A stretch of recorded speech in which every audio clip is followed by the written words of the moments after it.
ধ্রুবন high স্কুলের প্রধান শিক্ষক মহাশয় এবং সকল আরও সহকারী শিক্ষক মহাশয়, স্টুডেন্টদের সবাইকে অনেক ধন্যবাদ যে আমাদেরকে এই এত স্টুডেন্টদের মাঝখানে এই পর্যন্ত সাউথ চব্বিশ পরগনা গ্রামে এই এনডিআরএফ এর কার্যকারিতা এবং এনডিআরএফ এর পরিচয় আমাদের সবাই সামনে তুলে ধরার সুযোগ করে দেওয়ার জন্য প্রথমত আমরা এসছি সেকেন্ড এনডিআরএফ কল্যাণী থেকে। আমাদের হেডকোয়ার্টার সেকেন্ড এনডিআরএফ কল্যাণীতে। এনডিআরএফ এর ফুল ফর্ম হচ্ছে national disaster response force. Disaster মানে হচ্ছে বিপর্যয়। বিপর্যয় বিভিন্ন ধরনের হতে পারে, যেমন প্রাকৃতিক বিপর্যয়, আবার মানুষের দ্বারা ঘটিত বিপর্যয়। আর বিপর্যয় আমরা কখন বলি? একটা ছোটখাটো দুর্ঘটনা বা কোনো কিছু কোনো জায়গায় যদি ঘটে যায় সেটা কিন্তু আমরা বিপর্যয় বলি না। বিপর্যয় বলি কখন? যখন তার ক্যাজুয়ালিটি বা ক্ষয়ক্ষতির পরিমাণটা যখন আমাদের লোকাল কমিউনিটি মানে ওর আয়ত্তের বাইরে চলে যায়, তখন তাকে আমরা বিপর্যয় বলি। সব অ্যাক্সিডেন্ট দুর্ঘটনা কিন্তু বিপর্যয় নয়, এটা আমাদের মাথায় রাখতে হবে। আর একটা ব্যাপার হচ্ছে যে ফার্স্ট রেসপন্সার মানে যে প্রথম যে রেসপন্স দেয়, প্রথম ফার্স্ট রেসপন্সার কিন্তু সবসময় কমিউনিটি। সেজন্য আমাদের আমাদের সরকারের তরফ থেকে কি প্রচার করতে চাইছে? অ্যাওয়ারনেসটা সব জায়গায় একদম নিচের লেভেলে সেই অ্যাওয়ারনেসটা প্রচার করতে চাচ্ছে। ডিজাস্টার এমন একটা জিনিস যেটা কিন্তু মানুষ কখনো প্রতিরোধ করতে পারে না, আটকাতে পারে না। ডিজাস্টার কখনোই আটকাতে পারা যায় না। কিন্তু আমরা যদি ডিজাস্টার সম্বন্ধে যদি আমরা জেনে থাকি, তাহলে কি করতে পারি আমরা? তাহলে আমাদের যে ক্ষয়ক্ষতির পরিমাণ সেটা কিন্তু আমরা অনেক কম করতে পারি। আমরা এখানে আমাদের স্কুলে এসেছি। আমাদের স্কুলে আসার প্রধান উদ্দেশ্য এটাই যে স্কুল হচ্ছে এমন একটা প্রতিষ্ঠান যেখানে সবথেকে বেশি প্রাণ, সবথেকে বেশি লাইফ থাকে। একটা হসপিটাল বা যে কোনো অফিসের সঙ্গে যদি আমরা তুলনা করি, তাহলে একটা স্কুলে কিন্তু সবথেকে বেশি প্রাণ যে কোনো দুর্ঘটনায় বেশি চলে যাওয়া একটা রিস্ক থেকে যায়। আর একটা ব্যাপার হচ্ছে যে স্কুল লাইফ হচ্ছে স্টুডেন্ট। এই স্কুল লাইফে যে আমরা সব কিছু শিখি, সেই একটু আমরা যদি স্কুল লাইফে কোনো কিছু শিখে রাখি, তাহলে কিন্তু সেটা আমাদের সারা জীবন অন্তত বিশেষভাবে মনে রাখার একটা সম্ভাবনা থাকে। কারণ এই সময়টা কি হচ্ছে একটা শেখার বয়স। ঠিক আছে? তা আমাদের আজকে মেন হচ্ছে school safety program. School safety এই উদ্দেশ্যেই স্কুলটাকে একটা বিশেষ সরকার গুরুত্ব দিয়েছে। স্কুল সেফটি আমরা স্কুলে যদি আমরা থাকি, সেই স্কুল আওয়ারের মধ্যে কি ধরনের বিশেষ ডিজাস্টার বা দুর্ঘটনা কোনো ঘটতে পারে সেগুলো, যেমন আমরা আমাদের আগের ইতিহাস থেকে আমরা দেখতে পারি যে স্কুলে সাধারণত আমরা ফায়ার বা ভূমিকম্প বা কোনো সময় পদপিষ্ট কোনো অনুষ্ঠানে এই ধরনের ঘটনা কিন্তু সব থেকে বেশি স্কুলে সাধারণত হয়ে থাকে। তো এই ধরনের ঘটনাগুলো যদি হয়ে থাকে, যদি হওয়ার কোনো, এগুলো তো প্রাকৃতিক বিপর্যয়, আমরা তো খুব বেশি আমরা রোধ করতে পারি না, কিন্তু আমরা কিভাবে সেটাকে সহজে হ্যান্ডেল করতে পারি সেই ব্যাপারে তোমাদেরকে আজ এখানে বিভিন্ন কৌশল জানানো হবে। তার মধ্যে তোমাদের সেটা বেশিরভাগ তোমরা ভালোভাবে সেটা মনে রাখার চেষ্টা করবে। এমনিতে আজকে একটু আমাদের সময় বেশি চলে গেছে, তাই আর বিশেষ কথা না বলে আমরা প্র্যাকটিক্যাল কৌশলের দিকে আমরা চলে যাচ্ছি। প্রথমেই আমাদের কি দেখা যায়, আমরা স্কুলে আসার সময় আমরা সাইকেল, কেউ গাড়িতে, মোটরসাইকেলে বিভিন্নভাবে আসি। আমরা এই স্কুলে আসার সময় যদি আমাদের কোনো ধরনের ছোটখাটো অ্যাক্সিডেন্ট বা পড়ে যায়, ছেড়ে যায়, সেই কাটাছাড়া নিয়ে আমরা শুরু করবো। প্রথম হচ্ছে সব কিছু ইঞ্জুরি বা সামান্য চোট আঘাত হলে পরে আমরা কি হবে সেটাকে প্রতিরোধ করব, বা সেটাকে যদি কেটে যায় তাহলে আমরা কি করব, আমাদের যদি ব্লাড লস হয়ে যায় তাহলে ব্লাড শরীরে যদি বেরিয়ে যায় তাহলে তাহলে কি হবে, তাহলে ব্লাড পাম্প করবে না হার্ট, তাহলে আমাদের মাথা ঘুরে যাবে, আমাদের মৃত্যু হয়ে যেতে পারে। তাই প্রথমেই সবার প্রথম আমাদের সেটা হচ্ছে হাত পা কেটে গেলে কি করে আমরা সেটাকে ট্রিটমেন্ট করব। তোমাদের মধ্যে কেউ এসে যাও, একদম ছেলেদের মধ্যে একজন কেউ আসো আগে।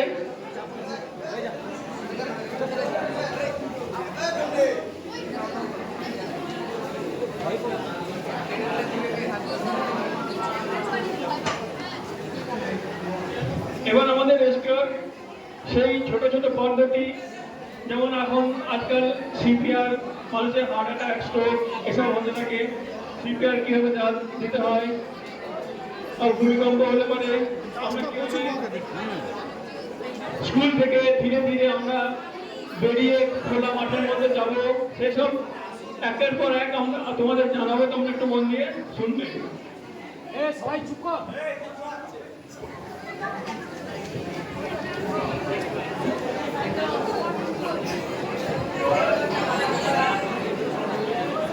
হ্যালো, সবাইকে সর্বপ্রথম আমার শুভেচ্ছা, এবং ছোট ছোট ভাই এবং বোনেরা কথা বলবে না, শেখার চেষ্টা করবে। যদি কেউ বুঝতে না পারো বা আবার জানতে চাও, তোমাদেরকে আবার দেখানো হবে। একে ডাকা হচ্ছে, এই ছোট্ট ভাইটাকে ডাকা হচ্ছে, একে দিয়ে প্র্যাকটিক্যাল করে দেখানো হবে, ঠিক আছে?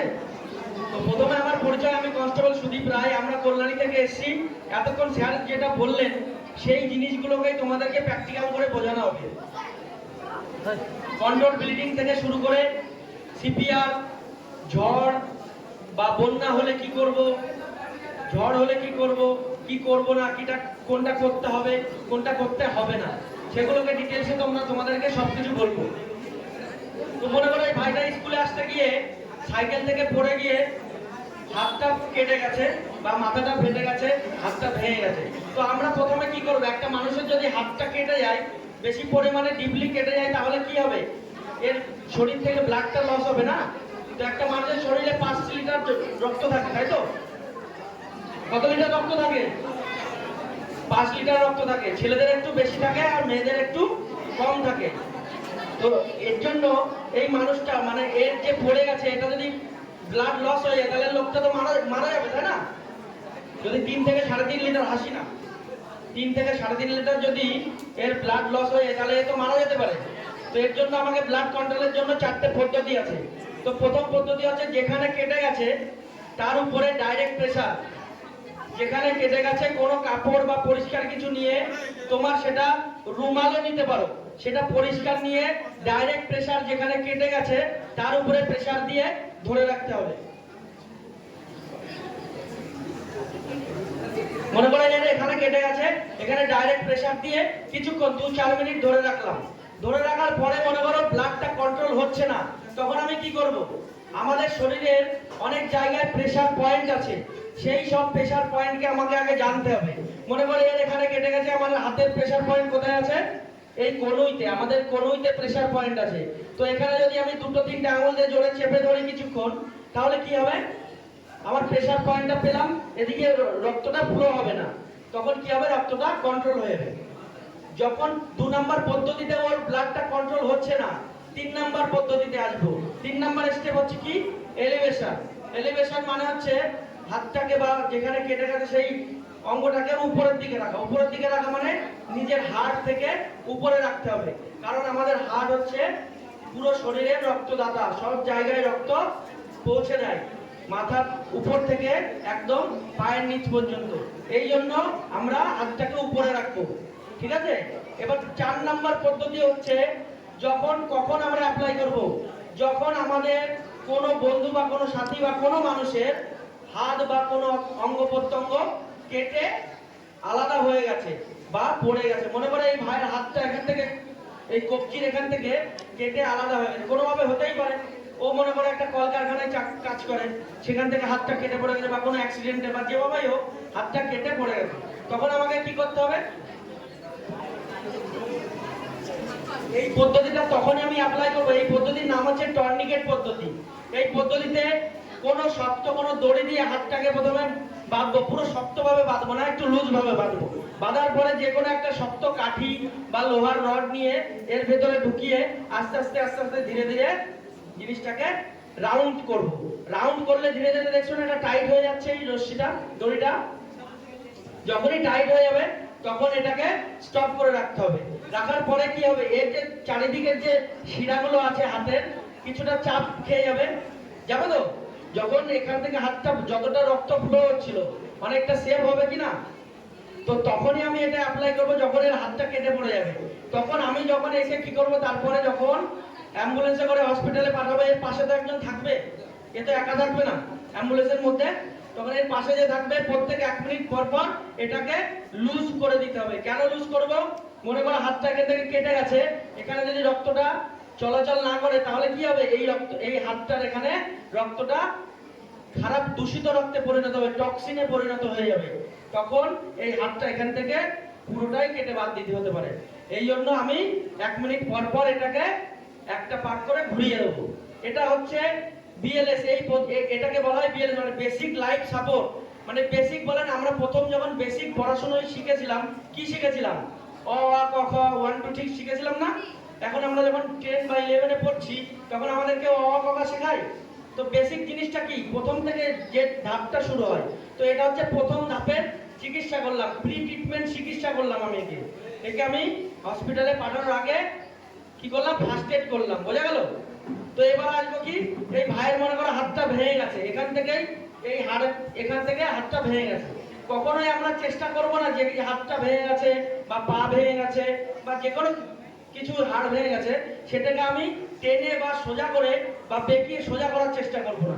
ঠিক যেভাবেই আছে সেইভাবে, হাতটা যদি এইভাবে থাকে যেভাবেই থাকবে সেইভাবে আমি হাতটাকে স্টেবল করব। মানে স্টেবল করব মানে ওই হাতটা যাতে না নড়ে সেইটার চেষ্টা করব।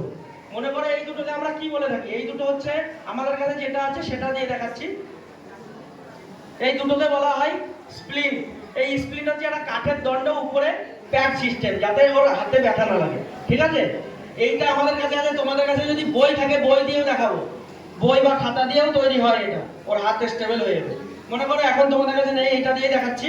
এই হাতটা এখান থেকে ভেঙে গেলে, হাতটা মনে করো এরকম বেঁকে গেছে, বেঁকে গেলে আমাকে এইভাবে হাতটাকে এখানে রেখে একটা উপর থেকে একটা নিচে থেকে দিয়ে এভাবেই রাখতে হবে। আর যেটা দিয়ে বাঁধছে এটাকে বলা হয় ট্রায়াঙ্গুলার ব্যান্ডেজ। যে কাপড়টা দিয়ে বাঁধছে সেই কাপড়টাকে বলা হয় ট্রায়াঙ্গুলার ব্যান্ডেজ। একদম ত্রিভুজের মতো আকৃতির একটা ব্যান্ডেজ।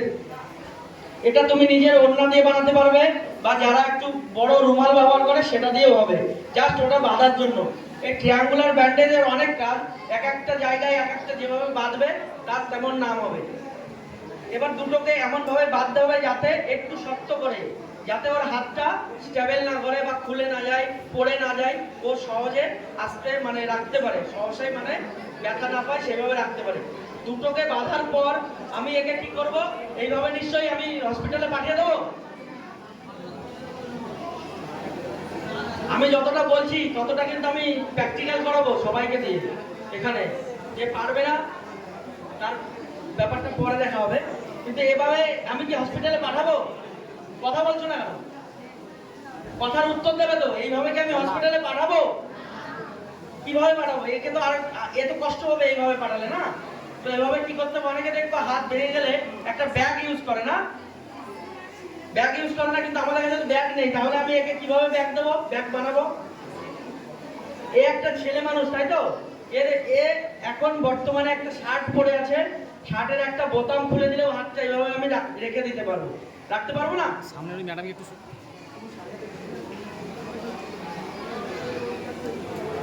এইভাবে রাখতে পারবো। কিন্তু আমাদের কাছে ট্রায়াঙ্গুলার ব্যান্ডেজ আছে, ট্রায়াঙ্গুলার ব্যান্ডেজটাকে আমি ইউজ করলাম। ট্রায়াঙ্গুলার ব্যান্ডেজের উপরে যে ত্রিভুজের যে আকৃতিটা হয় সেখানে একটা ছোট্ট গিট মেরে এই কোণইতে রাখতে হবে, রেখে একটা উপর থেকে একটা ভেতর থেকে ওকে এইভাবে সিলিং আর সোয়াশ দিতে হবে। যখনই আমি এটা বাঁধলাম, যখনই এটা বেঁধে দিলাম, তখনই আমি ওকে হসপিটালে এইভাবে পাঠাতে পারবো না, কারণ ওর হাতটা আগে পিছে রোল হবে, নড়বে, ব্যথা পাবে। এই জন্য এটা উপর থেকে একটা বাঁধন দিয়ে দিলাম, যাতে হাতটা খুব একটা বেশি মুভমেন্ট না করে। ঠিক আছে, একে বলা হয় সিলিং অ্যান্ড সোয়াস। মানে একে যতটা পেরেছি আমি কি করছি, স্টেবল করে আরাম আরাম দেওয়ার জন্য, বা ও যাতে আরো ইনজিওর না হয় সেইভাবে করে পিএইচডি দিয়ে ওকে হসপিটালে পাঠিয়ে দিলাম। ঠিক আছে, এবার মনে করে এই ভাইয়ের মাথায় কেটে গেছে, মাথা কেটে গেছে, ফেটে গেছে এখান থেকে। তো এতটাই কেটে গেছে, ওর রক্ত বন্ধ করলাম, ব্লাড ব্লিডিং কন্ট্রোল করলাম, করার পর আমি একে কিভাবে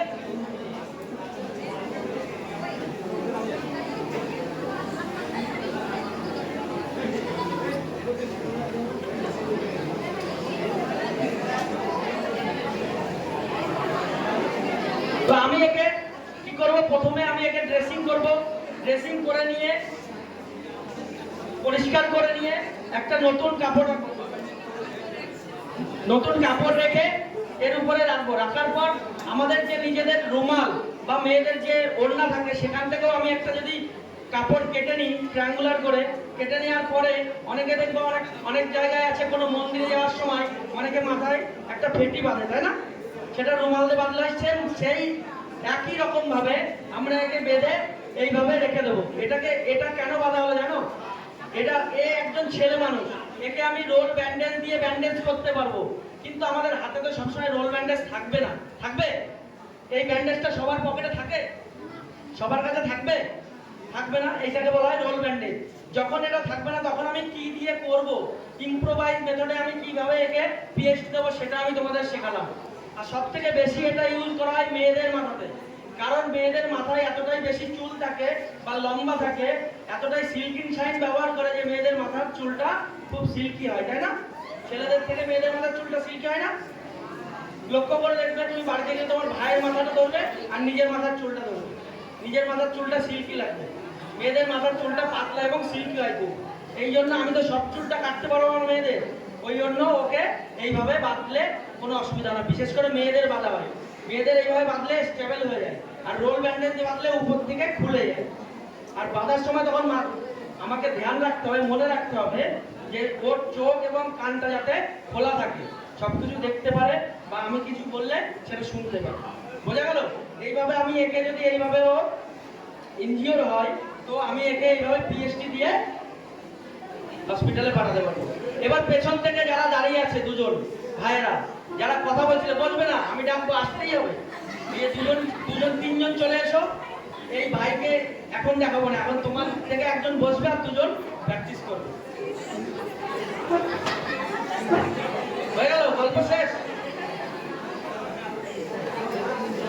তোমরা দুজন চলে আসো, আমরা হেল্প করে দেবো, দেখিয়ে দেবো, আসো, আমরা দেখিয়ে দেবো, আসো।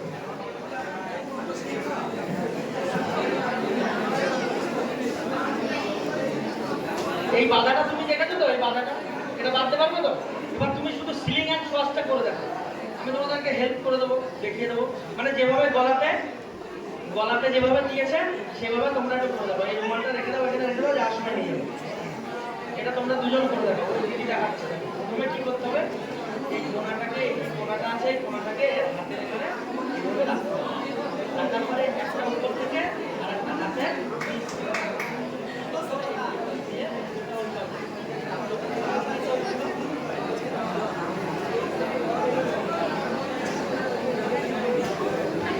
এটা কেন দিলাম, যে আমি এখানে বিটটা দেবো যাতে ওর ঘাড়ে না লাগে। ঠিক আছে, এখানে একটা বিট দাও,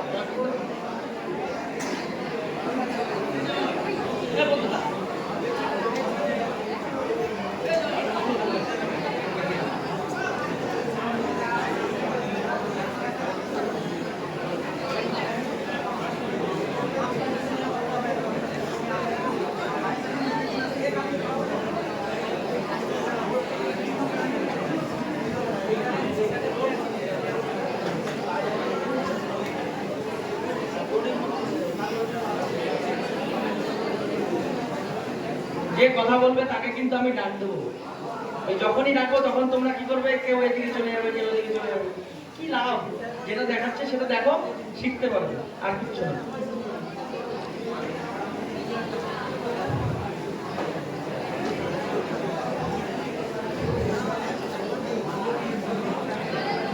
সুন্দর প্র্যাকটিস করছে, এরা তো ভয় পাচ্ছিল, এদেরকে আমরা হেল্প করলাম। এরা মেয়ে হয়ে এসছে আর তোমরা একটা ছেলে হয়ে তোমরা আসছো না। এখন মেয়েরা তো প্লেনও চালাচ্ছে, লজ্জা করে না?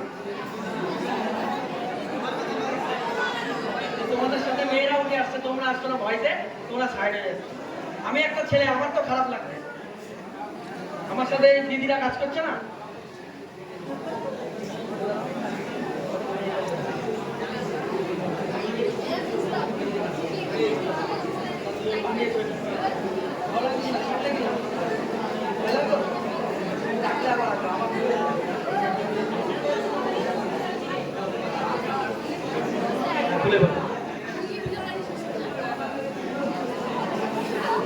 এবার আমরা মানে এখন দেখাবো সব থেকে মূল্যবান এবং সব থেকে কঠিন জিনিস, সব থেকে মূল্যবান এবং সব থেকে কঠিন জিনিস। এবার যাকে ডাকবো তাকে কিন্তু আসতেই হবে। এই জিনিসটা সব থেকে মূল্যবান এবং কঠিন জিনিস। আমরা কি শিখবো? এবার শিখবো যারা 11 এবং 12, এখানে 11, 12 বসে আছো না, স্কুল থেকে মোবাইল দিয়েছে? মোবাইল দেয়নি? মোবাইল তো দিচ্ছে আমাদের ওইদিকে 11, 12 কে। 11, 12 কে নতুন মোবাইল দিচ্ছে, মানে 10,000 টাকা করে দিচ্ছে মোবাইল কেনার জন্য। এবার সে মোবাইল কিনবে নাকি বিল বানিয়ে জমা দেবে তার ব্যক্তিগত ব্যাপার, ঠিক আছে? তো যাই হোক, যদি বাড়িতে কারোর মোবাইল থাকে, ম্যাক্সিমাম এখানে মোটামুটি আমি জানি নিজের পার্সোনাল মোবাইল আছে, হয়তো স্কুলে নিয়ে আসুনি। যদি কেউ ফেসবুক চালিয়ে থাকো, দেখবে কিছুদিন আগে একটা ছোট্ট বাচ্চার, 7 মাসের বাচ্চার গলায় খিচুড়ি খাওয়াতে গিয়ে, তার মা খিচুড়ি খাওয়াতে গিয়ে গলায় আটকে গিয়ে সে শ্বাসরুদ্ধ হয়ে মারা গেছে, তাই না? তো এই যে গলায় আটকে যাওয়াকে কি বলে? চকিং। মানে চকিং হলে আমি একটা মানুষকে বা একটা বাচ্চাকে কিভাবে তাকে পিএসটি দেবো বা কি করব, এখন সেটাকে দেখাবো। প্রথমে মনে করো এই দাদার গলায় কিছু বেঁধে গেছে, ঠিক আছে? গলায় যখন কিছু বেঁধে যাবে তখন কি হবে? আমরা নিঃশ্বাস প্রশ্বাস নিতে পারবো না, কথা বলতে পারবো না, গলায় ব্যথা করবে, মানে একটা শরীরের মধ্যে খারাপ লাগবে, তাই তো? মনে করো এই দাদাটা গলায় বেঁধে গেছে কিছু খেতে গিয়ে, কোনো পেয়ারার টুকরো বা যাই হোক কোনো কিছু, তখন এই গলা ধরে নিচে কাশবে। তখন আমাকে কি করতে হবে? প্রথমে মনে করো এই দাদার থেকে, এই দাদা লম্বা, প্রথমে এসে জিজ্ঞেস করতে হবে, দাদা আপনার কি হয়েছে, কি হয়েছে? যখন ও কথা বলতে পারবে না, মাথা নাড়াবে, তখন আশেপাশে দেখতে হবে কিছু পড়ে আছে কিনা। কিছু পড়ে থাকতেই পারে, একটা পেয়ারা খেতে গেলে পুরোটা একবারে খেয়ে ফেলে না, পড়ে থাকবে, হাত দিয়ে ফেলে দেবে, নিশ্চয়ই পকেটে রাখবে না যে পরে খাবো বলে, রাখবে তো পড়ে থাকবে। পড়ে থাকলে দেখেই আমাকে বুঝতে হবে যে ওর গলা ধরে আছে, মানে গলায় কিছু বেঁধে গেছে। তখন আমাকে কি করতে হবে? মনে করো প্রথমে তুমি ওর থেকে লম্বা, মানে তুমি ওর থেকে বেটো, মানে ছোট খাটো, তো ও যদি লম্বা হয় তাকে লম্বাকে ছোট করবো কি করে? প্রথমে নিজের মাস্টার হাতের সাথে সাথে মাস্টার পাও থাকে মানুষের, দেখবা বাড়ি থেকে বেরোনোর সময় সেই পাটাই আগে বেরোয় কিনা? ফুটবল খেলার সময় সেই পা দিয়েই শট মারবে, মানে কি সেটা মাস্টার পা। মাস্টার হ্যান্ডের সাথে সাথে মাস্টার লেগও থাকে। তো মাস্টার লেগটাকে আমি দুটো পায়ের মাঝখানে রেখে দুটো পাকে এমন জোরে বাড়ি দেবো যে দুটো পা দুদিকে চলে যাবে আর ওর হাইটটা শর্ট হয়ে যাবে, হবে না? যখনই হাইট শর্ট হয়ে যাবে ওর সাথে কথা বলতে বলতে কি বলতে হবে? দাদা আপনি ঠিক হয়ে যাবেন, কোনো কিছু হয়নি, আপনাকে ঠিক করে দেবো বলতে বলতে ওর হাতের দুই মাঝখান দিয়ে দুটো হাতটাকে আস্তে আস্তে ভরে দিতে হবে। ভরে দেওয়ার পরে ওই কলাই, আমাদের যে কলাই আছে না, এটাকে কলাই বলি তো, এই কলাই দুটোকে শক্ত করে ধরে একটা ঝটকায় ওকে টেনে পেছনে হাতটাকে লক করে দিতে হবে। লক করে দেওয়ার পর আমি একে ব্যাক থ্রাস্ট দেবো। ব্যাক থ্রাস্ট মানে আমাদের যে স্পাইনাল কলম আছে, আমাদের যে মেরুদণ্ডকে কি বলে? স্পাইনাল কলম বলে না? এই স্পাইনাল কলমে আমি কি করব? ইনার কর্ড আপার কর্ড, মানে ভেতর দিকে চাপ দেবো এবং উপরের দিকে একটু ঠেলা দেবো, মানে এতটাই প্রেসারে দেবো যে ওর যতটা ভয় বা যতটা সহ্য করতে পারবে ততটাই দিতে হবে। দেওয়ার পর ওর মুখকে সাইডে করে নিয়ে দেখতে হবে যে মুখ থেকে কিছু বেরোলো কিনা, হাত দিয়ে দেখতে হবে না? যদি মনে করো না বেরিয়ে থাকে, এর পরের স্টেপে যাবো। এর পরের স্টেপ কি? ওকে নিজের বডির উপরে নিয়ে নেবো। বডির উপরে নিয়ে আমাদের নাভি আর আমাদের যে এই দুটো হাড়ের, মানে পাঁজরের হাড়ের মিলনের স্থলের একটা ছোট্ট হাড় আছে, এই হাড়টার নাম হচ্ছে জাইফার্ড প্রসেস। এই নাভি আর জাইফার্ড প্রসেসকে দুটো হাত দিয়ে আমি মেপে নেবো। মেপে নিয়ে ধীরে ধীরে ধীরে ধীরে ধীরে ধীরে দুটো আঙুলকে মাঝখানে নিয়ে আসবো। যে পয়েন্ট পাওয়া যাবে, যে পয়েন্টে আসবে সেই পয়েন্টে আমি হাতটাকে এই মুভ করে এইভাবে রাখবো। ভেতরে একটা অবজেক্ট বানাবো যাতে আমার শক্তিটা ভালোভাবে আমি তাতে দিতে পারি। দেওয়ার পর ঠিক ওই পয়েন্টের ওখানে হাতটা রেখে বাঁ হাত দিয়ে ডান হাতের উপরে প্রেসারে রাখবো। রাখার পর কি করব, ইনার কর্ড আপার কর্ড মানে ভেতর দিকে চাপ দিয়ে উপরের দিকে ঠেলা দেবো। এইভাবে যদি আমি ওকে প্রেসার দিই, তোমরা এখন টিফিন করেছো, তোমাদের দিলে তুমি বমি করে দেবে। এই দাদা খাওয়া দাওয়া করে এসছে, খাওয়া দাওয়া করে দিলে বমি করে দেবে। পরিষ্কার কে করবে? আমরা তো এখন পরিষ্কার করতে পারবো না। তো এই জন্য আমি এখন জাস্ট তোমাদেরকে নিয়মটা দেখালাম। এইভাবে দিলে ওর মুখ থেকে এটা বেরিয়ে যাবে। মনে করে এতটাই থ্রাস্ট দিলাম, এটাকে বলা হয় অ্যাবডোমিনাল থ্রাস্ট, মানে পেটের উপরে চাপ দিলাম। দেওয়ার পরে অজ্ঞান হয়ে যেতে পারে। অজ্ঞান হলে আমি একে কিভাবে শোয়াবো, মানে নিচে কিভাবে রাখবো সেটাকে দেখাচ্ছে। দেখো, নিজের বডি ওয়েটটাকে মানে ওর বডি ওয়েটটাকে নিজের কাছে রাখতে হবে এবং বাঁ পা দিয়ে নিজের বডিটাকে ঠাম করতে হবে, মানে নিচেকে ছোট করতে হবে। এইভাবে ধীরে ধীরে ছোট করার পরে ছোট থেকে ছোট পজিশন করে দেখো কিচ্ছু হবে না। আরামসে একে শুইয়ে দিলাম। শুইয়ে দেওয়ার পর আস্তে আস্তে আস্তে আস্তে বডি ওয়েটটাকে এবং ওর মাথাটাকে ধরে নিচে শুইয়ে দিতে হবে। ওর কি ব্যথা লাগলো? আমরা যদি না জানতাম তাহলে কি করতাম? হাত দুটো মাঝখানে ভরে দিয়ে এইভাবে শুইয়ে দিতাম না, যেভাবে আমরা শোয়াই। তখন তো ওকে লাগতে পারে, তাই না? মাথায় লাগতে পারে, কোমরে লাগতে পারে, আস্তে করে শুইয়ে দিলাম। শোয়ানোর পরে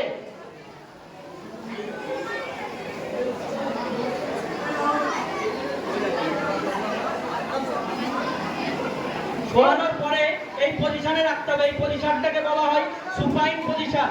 এই পজিশনে রাখার পর আমি আমার নিজের পা দুটোকে মাঝখানে রেখে, নিজের পায়ের মাঝখানে তাকে রেখে বসে পড়ব।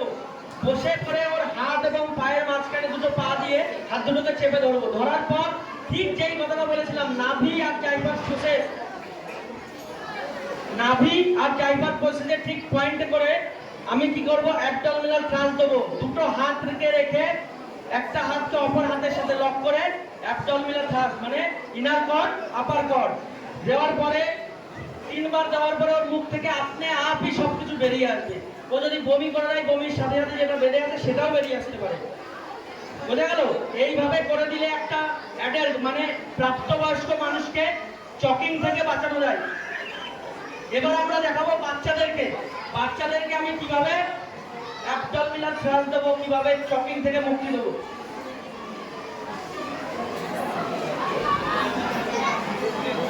মনে করো আমাদের এখানে চেয়ার আছে, যদি চেয়ারটা না থাকে আমাদের কাছে, অ্যাবডোমিনাল থ্রাস্ট বা অ্যাবডোমিনাল কিভাবে আমি ব্যালেন্সটা বানাবো? আমাদের কাছে চেয়ার নেই বা বসার জায়গা নেই।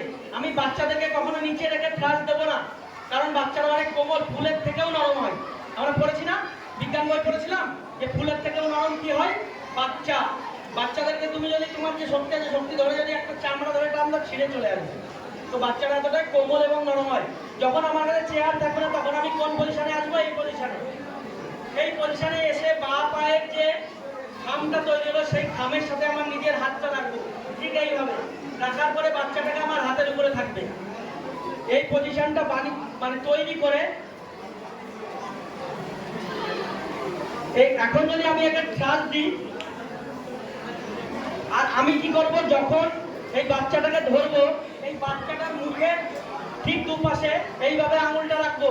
যদি আমি এইভাবে রাখি তাহলে তো মুখ থেকে কিছু বেরোলে আবার সেই মুখেই ঢুকে যাবে না? তো আমি এইভাবে ব্যালেন্স করার জন্য দুটো হাতকে এইভাবে রাখবো এবং হাতের মাঝখানে এইভাবে রাখবো, যাতে বাচ্চাটা এইভাবে রাখলে পড়ে যাবে। তো আমি দুটো হাতের মাঝখানে রাখবো আর নিজের পায়ের উপরে থাম বানিয়ে এই পজিশনটাকে অ্যাপ্লাই করব।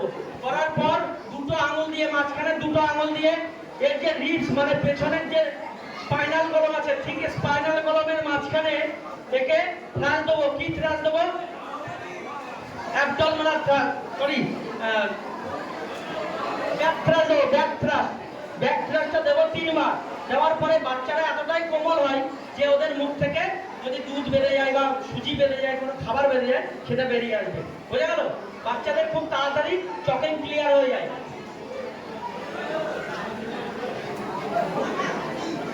এটা হচ্ছে বাচ্চাদের কিভাবে চকিং থেকে রিলিফ করা যাবে। এবার আমরা আসবো সব থেকে গুরুত্বপূর্ণ, এর থেকেও গুরুত্বপূর্ণ জিনিস হচ্ছে সিপিআর। আমরা শুনেছি হার্ট অ্যাটাক কোন মানুষের হয়? কোন মানুষের হার্ট অ্যাটাক হয়? তো আমরা শুনেছি না কোন মানুষের হার্ট অ্যাটাক হয়? তো সিপিআর মানে হচ্ছে কার্ডিও পালমোনারি রিসিউসিয়েশন। এর বাংলা অর্থ হচ্ছে হার্ট এবং আমাদের যে লাংস তাকে নতুন ভাবে জীবিত করা। তৈরি করে দেওয়া, জীবিত করার জন্য চেষ্টা করা। সেই হার্ট এবং লাংসকে আমি কিভাবে জীবিত করবো আর কোন মানুষের জীবিত করব। যে কোনো মানুষ অজ্ঞান হয়ে গেলেই যে তাকে সিপিআর দেবো, কখনোই নয়। দেবো কি? কোনো মানুষ যদি অজ্ঞান হয়ে যায় কখনো তাকে সিপিআর দেবো না। তাকে প্রথমে কি চেক করতে হবে? তাকে অ্যালার্টনেস চেক করতে হবে। কিভাবে অ্যালার্টনেস চেক করবে? দাদা আপনি ঠিক আছেন, দাদা আপনি ঠিক আছেন, দাদা আপনি ঠিক আছেন। যখনই 3 বার তুমি চেক করলে তখনও কোনো উত্তর দিল না। উত্তর না দেওয়ার পরেই তোমার কাজ হবে কি? একটা ফোন করার। কি ফোন করবে? 112তে ফোন করবে, এমার্জেন্সি মেডিকেল সার্ভিস, ইএমএস। তো এমার্জেন্সি মেডিকেল সার্ভিসে ফোন করে বলবে যে ভুবননগর হাই স্কুলের 3 তলার ছাদের উপরে একজন ব্যক্তি আনকনসিয়াস অবস্থায় পড়ে আছে, আপনি তাড়াতাড়ি আমাকে সাহায্যের জন্য আসুন বলে ফোনটা রেখে দেবে। দেখবে 5 থেকে 10 মিনিটের মধ্যে অ্যাম্বুলেন্সের সাথে একটা ডাক্তার তোমার স্কুলে চলে আসবে। বোঝা গেল? তারপর ওকে কি করতে হবে? যখন তুমি ইএমএস কে কল করে দিলে তারপর সঙ্গে সঙ্গে চেক করতে হবে কি? তার পালসটা চলছে কিনা, সে বেঁচে আছে কিনা। কোনো মানুষ মরে গেলে 5 থেকে 6 মিনিট পর্যন্ত গোল্ডেন টাইম থাকে। কত মিনিট গোল্ডেন টাইম থাকে? 5 থেকে 6 মিনিট, মানে আমাদের ব্রেন সেল বেঁচে থাকে। আমরা যদি মরেও যাই 5 থেকে 6 মিনিট আমাদের ব্রেন সেল বেঁচে থাকে। তো সেই সময় যদি আমি সিপিআর দিতে পারি তো সেই মানুষটা বেঁচে যাবে। তো আমি কিভাবে কি করব? এই পালসটা চেক করব। এই পালসের নাম কি? Carotid pulse. এই পালসের নাম হচ্ছে ক্যারোটিড পালস। আমাদের শরীরে টোটাল 9 জায়গায় পালস থাকে। বাচ্চাদের কোথায় থাকে? গলাতেও থাকে, সেটা পাওয়া যায় না। সেটা ওদের চেক করতে হয় কি? Brachial pulse. আমাদের ফিমার পালস আছে, স্প্লাঞ্জেস পালস আছে, 9 জায়গায় পালস আছে। তো আমরা সবথেকে হার্টের সবথেকে কাছের পালসটা কি? Carotid pulse. ক্যারোটিড পালসটাকে আমরা চেক করব কিভাবে? সেকেন্ডটাকে যে মানে পুরো করার জন্য মাইক্রো সেকেন্ডের প্রয়োজন হয় না? তো আমি সেইভাবেই চেক করব ক্যারোটিড পালসটা। 1001, 1002, 1003, 1004, 1005, 1006, 1007, 1008, 1009, 1010। মনে করো পালস অ্যাবসেন্ট, লোকটার পালস পাওয়া যায়নি, তখন আমাকে সেই লোকটাকে 5 থেকে 6 মিনিটের মধ্যে আমাকে সিপিআর দিতে হবে। সিপিআর দেওয়ার নিয়ম, প্রথম আমাকে জানতে হবে হার্ট কোন দিকে আছে। হার্টটা কোন দিকে আছে আমরা জানি? বাঁ দিকে। কিছু কিছু মানুষের ডান দিকেও থাকে, খুব রেয়ার। পৃথিবীতে হয়তো 5 জন বা 10 জন বা 100 জনের মধ্যে একজনেরও পাবে না, বা 1000 জনের মধ্যে একজন পাবে। আমার জানা একজনের আছে, নাম বলবো না। তো আমি হার্ট লোকেট কিভাবে করব? হার্ট লোকেট করব, আমাদের যে বুকের পাঁজর আছে না, দুদিকে ছেলেদের বা মেয়েদের দুটো পাঁজরকে ধরে ধরে ধরে ধরে উপর দিকে আসলে ছোট্ট একটা হাড় আছে না, সবাই দেখো এখানে হাত দাও, দেখতে পাবে। ছেলেরা দাও, ঠিক ছোট্ট একটা হাড় আছে, এইটুখানি একটা হাড় আছে। এই হাড়টার নাম হচ্ছে কি? জাইফট প্রসেস। আগে একবার বলেছিলাম, এই জাইফট প্রসেস যখনই আসবে তখন একটা আঙুল দিয়ে বিন্দুতে রাখতে হবে। এই বিন্দুতে রাখার পরে বাঁ হাতটা ফ্রি থাকবে, বাঁ হাতের দুটো আঙুল রাখতে হবে তার উপরে। দুটো আঙুল রাখার পর নিজের মাস্টার হ্যান্ডটাকে ঠিক 2 আঙুলের উপরে রাখতে হবে, ঠিক তার 2 আঙুলের উপরে সাইডে রাখার পর বাঁ হাত দিয়ে দ্বিতীয় হাতটাকে লক করে দিতে হবে, যাতে আমি প্রেসারটা ভালো দিতে পারি। দিয়ে তারপর নিজের বডি ওয়েটটা তার বডি ওয়েটের উপরে এমনভাবে দিতে হবে যে তার পুরো প্রেসারটা তার মধ্যে যায়। প্রেসার দেওয়ার সময় জানতে হবে আমি কতটা প্রেসার দেবো। একটা প্রাপ্তবয়স্ক মানুষকে প্রেসার দিতে হবে 5 থেকে 6 সেন্টিমিটার। 5 থেকে 6 সেন্টিমিটার পর্যন্ত আমি ওকে চাপ দেবো, মানে কম্প্রেস করব। আর কতবার চাপ দেবো? 1 মিনিটে 100 থেকে 120 বার। এই সার্কেলটাকে পুরো করার জন্য আমি 4 বারে ভাগ করে নেবো। 4 বার 30 বার করে কম্প্রেস করব, আর 2 বার করে রেস্কিউ ব্রিথ দেবো, মানে মুখের থেকে মুখে, মাউথ টু মাউথ হাওয়া দেবো। তো কিভাবে প্রেস করবে দেখো, 1 2 3 4 5 6 7 8 9 10 11 12 13 14 15 16 17 18 19 20 21 22 23 24 25 26 27 28 29 1। এই 29 1 কেন বললাম আমি? এই 29 1 এই জন্যই বললাম যে এটাকে মনে রাখার জন্য, 4টে সার্কেলকে মনে রাখার জন্য। এবার আমি একে রেস্কিউ ব্রিথ দেবো। রেস্কিউ ব্রিথ দেওয়ার আগে মুখে কিছু বেঁধে আছে নাকি সেটা দেখতে হবে, মানে অনেকে দাঁতও বন্ধ হয়ে যায়, মির্গি রোগ থাকে। সেটাকে খুলে নিয়ে নাক এবং থুতনিটাকে খুলে নিতে হবে। নাকটাকে বন্ধ করলে আর থুতনিটাকে খুললে আমাদের যে এয়ারওয়ে অবস্ট্রাকশন আছে এটা ওপেন হয়ে যায়। তখন মাথা যদি নিচু থাকে তখন আমাদের এটা বন্ধ থাকে না। তো একে 2 বার রেস্কিউ ব্রিথ দিল। রেস্কিউ যে ব্রিথ দিল, অক্সিজেন দিল না কার্বন ডাই অক্সাইড দিল, কেউ বলতে পারবে? কি দিল? অক্সিজেন। কতটা দিল? আমরা তো যেটা নিই সেটা অক্সিজেন নিই, যেটা বের করে দিই সেটা কার্বন ডাই অক্সাইড, তাই না? তাহলে তো বের করে দিচ্ছে, কার্বন ডাই অক্সাইড দিচ্ছে না? এ কার্বন ডাই অক্সাইড দিচ্ছে না, দিচ্ছে। এর মধ্যে অক্সিজেন আছে। আমরা যে অক্সিজেনটা নিই তার মধ্যে টোটাল 21% মধ্যে 5% আমরা ইউজ করি, আর তার সাথে সাথে কার্বন ডাই অক্সাইডের সাথে সাথে 16% আমরা বাইরে বের করে দিই। এই 16% এর মধ্যে যেটুকু গেল ও তো বেঁচে যেতে পারে না, বোঝা গেল? তাহলে কত পার্সেন্ট আমরা নিই? 21% নিই, তার মধ্যে ইউজ করি কতটা? 5%, আর 16% বাইরে বের করে দিই, বোঝা গেল? তো এইভাবে আমি কি করবো, তারপর রেস্কিউ ব্রিথ দেওয়ার পর আবার পালস চেক করবো, যে পালস এসছে কিনা, ঠিক আছে? যদি পালস না আসে তাহলে 4টে সার্কেল আমাকে পূরণ করতে হবে। ততক্ষণে এমএস চলে আসবে, ডাক্তারবাবু চলে আসবে, তোকে দিয়ে দিতে হবে, বোঝা গেল? এইবার দুজন মেয়ে আসবে এটাকে প্র্যাকটিস করতে, মানে ঠিক শিখলে কিনা। কে আসবে এবার? এদিক থেকে দুজন চলে আসো, তাড়াতাড়ি আমরা হেল্প করে দেবো, তোমাদেরকে দেখিয়ে দেবো। চলে এসো, চলে এসো। ছেলেদেরকে আর একটাও ডাকবো না, কাউকে ডাকবো না, ছেলেদেরকে কোনো কিছুর জন্য ছেলেদেরকে ডাকবো না, কারণ ছেলেরা কথায় গল্পে ব্যস্ত। এভাবে বসেছিল ওই দাদাটা, তুমি সেভাবে বসো, হ্যাঁ ওইভাবে বসো, একদম ক্লোজ, মানে যতটা পারবে ক্লোজ, ওরকম না করে না, ওকে এইভাবে রাখো, যাতে তোমার পাশে প্রথমে কি করতে হবে? অ্যালার্টনেস চেক করো, দাদা আপনি ঠিক আছেন কিনা? করলে ও কি বলবে না, তখন কি করতে হবে? ইমেজ চেক করতে হবে, এখানে একদম পড়ে আছে, তারপরে পালস চেক করবো, হয়?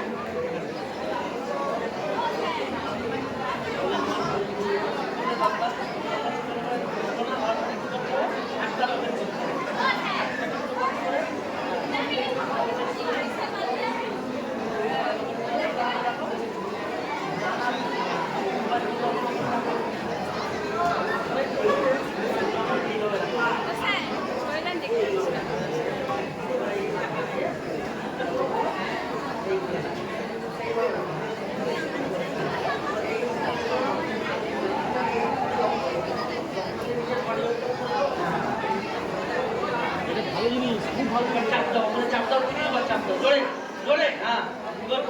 তাহলে নাও, সবাই কত সুন্দর করছে। তোমরা দিও না, তোমরা দিও না, তোমরা পারবে না। যখন তুমি চাপ দেবে তখন হাতে এরকম করে নিয়ে আসবে।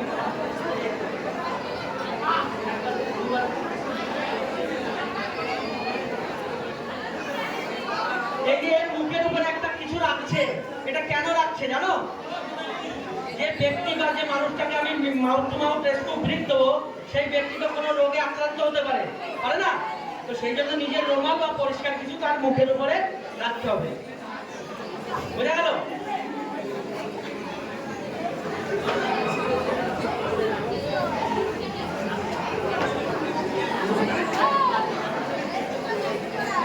এবার আমরা দেখাবো বাচ্চাদের কিভাবে আমরা সিপিআর দেবো, ছোট বাচ্চাদের, একদম ছোট বাচ্চাদের কিভাবে সিপিআর দেবো। ছোট বাচ্চাদের আমি তো এইভাবে শুয়ে পড়ে হাত দিয়ে চাপ দিলে হবে না, ছোট বাচ্চাদের শুধু নিয়মটা আলাদা, এবং হাত লোকেট করার সিস্টেমটাও এক। হাতটা যে আমি লোকেট করবো সেই সিস্টেমটাও এক, কিন্তু আমি ওকে দুটো ভেতরের যে মাঝখানের যে দুটো আঙুল, সেই আঙুলটা দিয়ে চাপ দেবো। এই আঙুলটা দিয়ে চাপ কতবার দেবো? ছেলেদের কতবার দিয়েছিলাম? 30:2 দিয়েছিলাম না? 30 বার চাপ দিয়ে 2 বার রেস্কিউ ব্রিথ দিয়েছিলাম। একে দেবো 15 বার চাপ দিয়ে 2 বার রেস্কিউ ব্রিথ দেবো, ঠিক আছে? বাচ্চাদের এইভাবে, ঠিক এইভাবে বসিয়ে নিয়ে হাতটাকে লোকেট করার পর এই দুটো আঙুলকে রাখতে হবে ঠিক সেম জায়গায়, ওদের জায়গার প্রসেস আছে, সেম জায়গায় করে নিয়ে হাতটাকে রেখে চাপ দিতে হবে। কতটুকু চাপ দেবো? 3 থেকে 4 সেন্টিমিটার, 3 থেকে 4 সেন্টিমিটার পর্যন্ত ওকে চাপ দেবো দুটো আঙুল দিয়ে, বোঝা গেল? 3 থেকে 4 সেন্টিমিটার বাচ্চাদেরকে কম্প্রেস করব।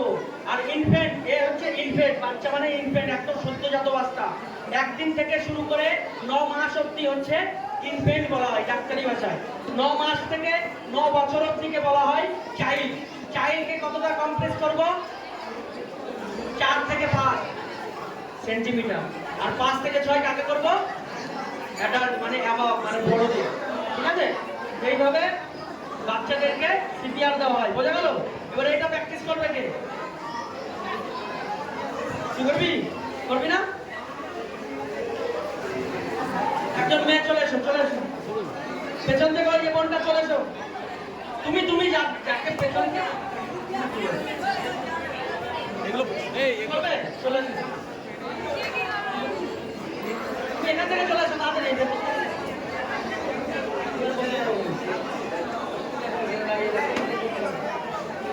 সামনে চলে এসো।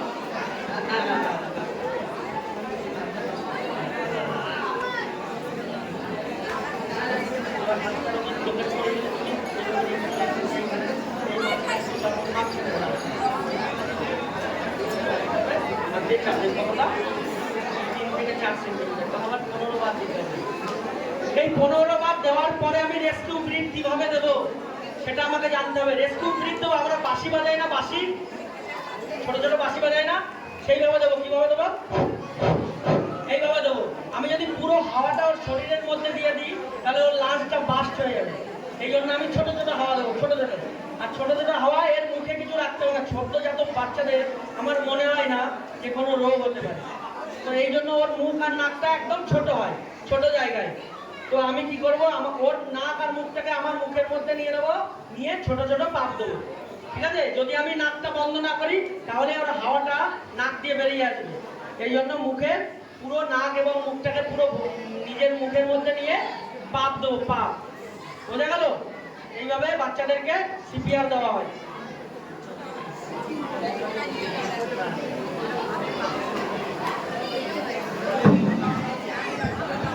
এবার আমরা দেখাবো বজ্র বিদ্যুৎ হলে আমরা কি করবো? বজ্র বিদ্যুৎ বা বাজ পড়লে আমরা কিভাবে বাঁচবো, নিজেদেরকে কিভাবে সেভ করব। তো আমরা কি করি? যখন বৃষ্টি হয় তখন আমরা অনেকে ফুটবল খেলি মাঠে, অনেকে সাইকেল নিয়ে বাড়ির দিকে যাই, কেউ পড়তে গেছিলাম বা স্কুলে গেছিলাম সেইভাবে যাচ্ছি, কেউ বাইক নিয়ে যাচ্ছি, বৃষ্টিতে ভিজছে ভালো লাগছে। তো এটা কখনোই করা উচিত না। যখনই আমরা বাড়িতে থাকবো তখন আমাদের প্রথম কাজ হচ্ছে কোনো ইলেকট্রিক জাতীয় জিনিসের কাছে থাকবো না, মোবাইল চালাবো না। যে বসে আছি বৃষ্টি হচ্ছে মোবাইল চালিয়ে নিই একটু, মোবাইল চালাবো না। নেটওয়ার্কটাকে ফ্লাইট মোড করে রাখতে হবে এবং বাড়ির যে মেন সুইচ আছে সেই মেন সুইচটাকে বন্ধ রাখতে হবে। কারণ কেন বন্ধ রাখতে হবে? যে আমাদের কারেন্টের তার থাকে না, ওর উপরেও কখনো কখনো পড়ে। দেখো বাদ করলে অনেকের ঘরের এসি নষ্ট হয়ে গেছে, টিভি পুড়ে গেছে, ওই কারণেই হয় যে ওই তারের সাথে মানে আগুন মানে তর্জন প্রত্যেকটা এসে তোমার টিভিটা এতটাই হয় মানে জ্বালিয়ে দেয়, পুড়িয়ে দেয়। এই জন্য এইসব কিছু করা যাবে না। দ্বিতীয়ত আমরা যদি মনে করো বাইরে এই গ্রাউন্ডে খেলা করছি তখন আমরা কি করব? সবসময় চেষ্টা করব আমরা কি একটা ভেস্ট সারফেস মানে ছাদ জাতীয় জিনিসের জায়গায় এসে দাঁড়াতে। যে কোনো লোহা বা কোনো ধাতব জিনিসকে ধরে রাখবো না। ঠিক আছে? বোঝা গেল? বুঝতে পারছো তোমরা? নাকি গরম লাগছে? গরম লাগছে? আমারও খুব গরম লাগছে, কিন্তু কিছু করার নেই, শিখতে হবে, তাই না?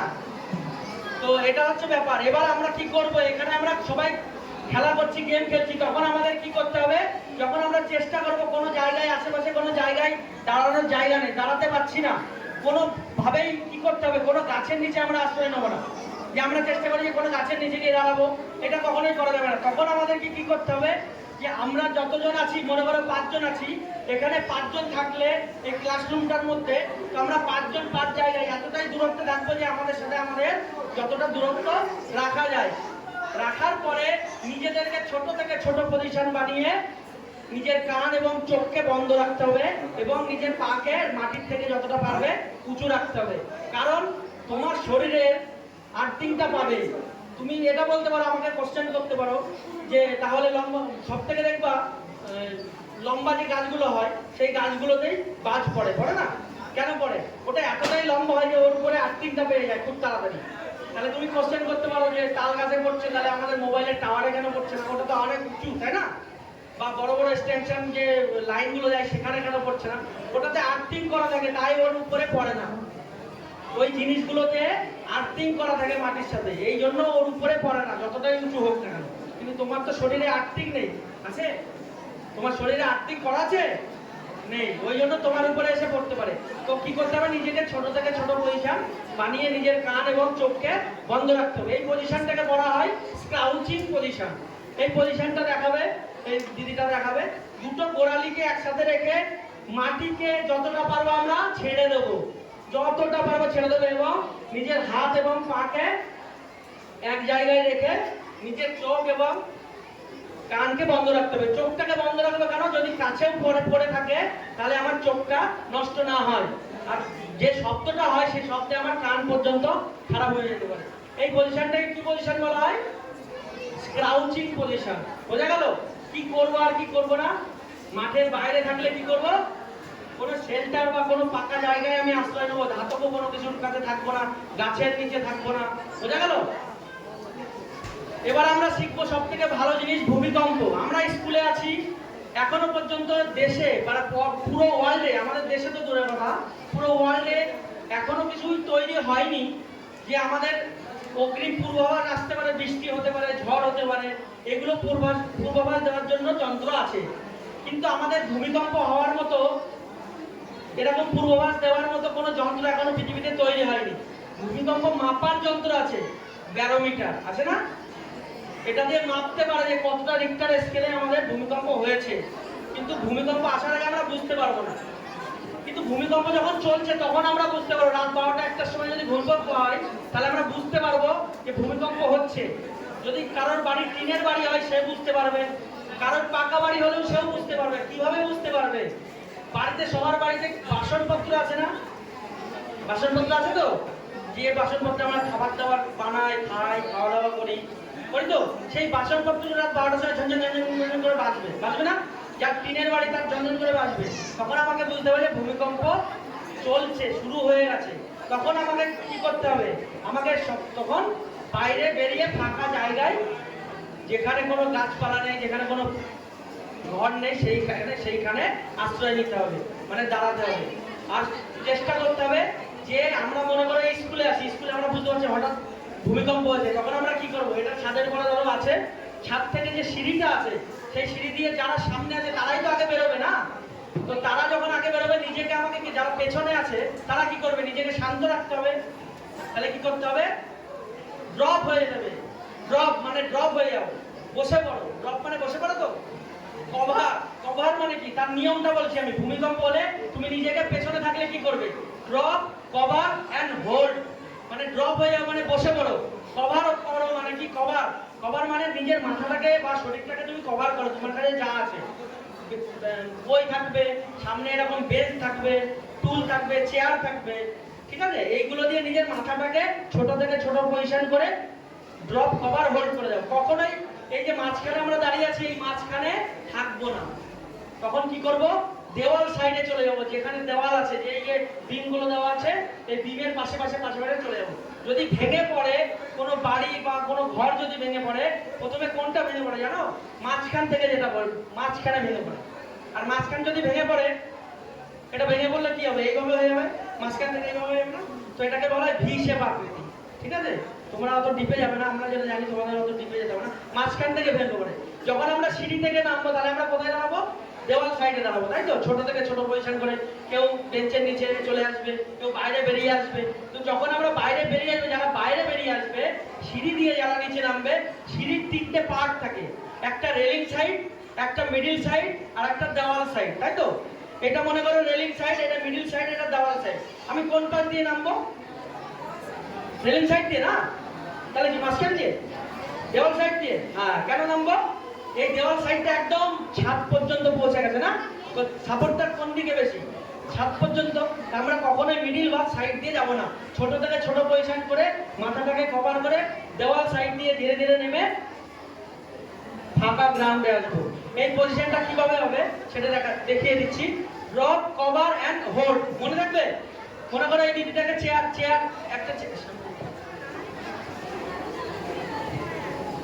ছোট পজিশন বানিয়েছে, নিজেকে ছোট পজিশন বানিয়ে এই জায়গাটা ফাঁকা রাখতে হবে। কেন ফাঁকা রাখতে হবে, উপর থেকে কিছু করলে এই জায়গাটা অবজার্ভ করবে না, করবে তো।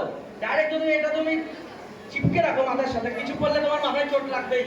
কিন্তু তুমি যদি একটুখানি গ্যাপ রাখো, তাহলে ও অবজার্ভ করবে না, অনেকটা করবে কিনা, এগুলো একটা সায়েন্টিফিক কারণ ব্যাপার, এগুলো একটু ফাঁকা রাখে নিজেকে কভার করতে হবে।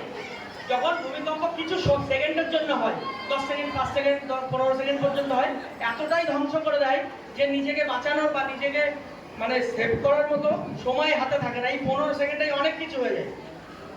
কিন্তু আমরা চেষ্টা করব নিজেকে বাঁচানোর এবং অপরকে হেল্প করার। এই পজিশনটাকে বানিয়ে রাখলে আমি নিজেকে হেল্প করতে পারবো। বোঝা গেল?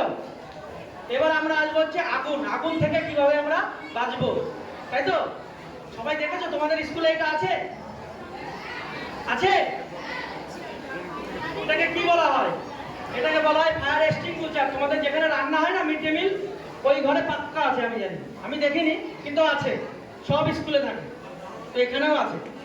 তো এটাকে বলা হয় ফায়ার এক্সটিংগুইশার। ফায়ার মানে হচ্ছে কি আগুন। আগুনটা কি কি বিষয়ে লাগে, কিসের ভিত্তিতে আগুন লাগে জানো? কোন কোন বিষয়গুলো এক জায়গায় হলে আগুন লাগবে? টোটাল 3টে বিষয় একসাথে হলে এখানে আগুন লেগে যাবে। একটা কি? অক্সিজেন, মানে আগুন লাগতে কি কি লাগে? অক্সিজেন, ফিউল, আর হচ্ছে হিট। এই 3টে জিনিস যখন এক জায়গায় হয়ে যাবে তখন আগুন লেগে যাবে। আমরা বইতে পড়েছি না দাবানল? জঙ্গলে দাবানল লেগে যেত না আগে? কিভাবে হতো এটা? এটা হচ্ছে কি, একটার সাথে একটা মানে ঘষা খেলে কি হয়, একটা তরঙ্গ টাইপের সৃষ্টি হয়, গরম হয়, এখানে হিট তৈরি হয়ে যাচ্ছে। আর আমাদের প্রাকৃতিতে কি আছে? অক্সিজেন আছে। আর মানে জ্বলনশীল বস্তু কোনটা? ওই কাঠটাই জ্বলনশীল বস্তু, তাই না? কাঠটাই তো জ্বলবে বা পাতাটা জ্বলবে, তো ওখানে আগুন এমনিই লেগে যায়। ওইভাবেই আগুনটা লাগে। তো আমরা আগুনটাকে লেবাতে গেলে কি করব? যে কোনো একটাকে কাট অফ করবো। মনে করো এটা গ্যাসের সিলিন্ডার, হ্যাঁ, বাড়ির গ্যাসের সিলিন্ডার। তো এখানে আগুন লেগে গেছে, কিভাবে আমি আগুনটাকে বোঝাবো? আমরা অনেক সময় দেখেছি বা অনেকে দেখিয়েছে ইউটিউবে, যে কি কম্বলটাকে ভিজিয়ে নিয়ে আমি ওকে কি করব? পেঁচিয়ে দেবো। পেঁচিয়ে দিলে কি কাট অফ করে দিলাম? অক্সিজেন কাট অফ করে দিলাম, তাই না? অক্সিজেন কাট অফ করে দিলাম। যে কোনো একটা জিনিস তুমি যদি, যেটা জ্বলছে, মনে করো এই কাঠটা জ্বলছে, এই কাঠটাকে তুমি যদি মানে জল দাও, তাহলে কি হলো? কুলিং হয়ে গেল। আমি কি করলাম? হিটটাকে কমিয়ে দিলাম না? ওর শরীরের যে হিট, সেই হিটটাকে কমিয়ে দিলাম, তাহলে আগুন নিভে গেল। তো যে কোনো একটা জিনিসকে কাট অফ করে দিলেই আগুন নিভে যাবে। কোনো জায়গায় তেলের ফ্যাক্টরি, তেলটা যেখানে যে পর্যন্ত পড়ে গেছে সেখানে যদি আমি কাট অফ করে দিই, আর এগোবে? আর এগোবে না। তো যে কোনো একটা জিনিস আগুন থেকে কাট অফ করে দিলেই আগুন নিভে যাবে। তো মনে করো আগুন, এখানে আগুন লেগে গেছে, এখানে তুমি জল পাচ্ছ না, কোনো কিছু পাচ্ছ না। তোমার স্কুলে কি আছে? এই ফায়ার এক্সটিংগুইশার সিলিন্ডারটা আছে। এটা এক টাইমে ইউজ হয়, ওয়ান টাইম ইউজ করার পরে এটা নয় যে ফেলে দিতে হবে, এটা রিলিভ করা যায়, মানে ভরা যায় আবার। এটা 3টে পদ্ধতিতে থাকে। 3টে মানে একটা হচ্ছে গ্যাস টাইপ, একটা ফোম টাইপ, একটা লিকুইড টাইপ। এর মধ্যে 3টে পদার্থ থাকে, পাউডার টাইপ, ফোম টাইপ আর লিকুইড টাইপ। ঠিক আছে? এটাতে আছে সব কটাতে লেখা থাকে, এখানে পাউডার টাইপ আছে নাকি ফোম টাইপ আছে না লিকুইড টাইপ আছে, ঠিক আছে, লেখা থাকে। এটাকে মানে ব্যবহার করা, মানে ইউজ করার সিস্টেম নিয়ম হচ্ছে PASS, পাস। এই পাসের ফুল ফর্ম হচ্ছে পুল দ্য পিন। মানে এখানে যে সেফটি পিনটা লাগানো আছে, এটা তো একটা সেফটি দিয়ে রাখতে হবে না? এটা তো একটা মানে পাউডার টাইপ, মানে খতরনাক জিনিস, যখন তখন বাস্ট করতে পারে। এটা সিলিন্ডার মানে যে কোনো সিলিন্ডার বাস্ট করতে পারে, যে কোনো সিলিন্ডার বাস্ট করতে পারে যখন তখন। এই যে সিলিন্ডারটাও বাস্ট করতে পারে, এটা অক্সিজেন সিলিন্ডার, এটা বাস্ট করতে পারে। এটা বাস্ট করলে আমরা সবাই মরে যেতে পারি। তো এটা এতটাই ভালো।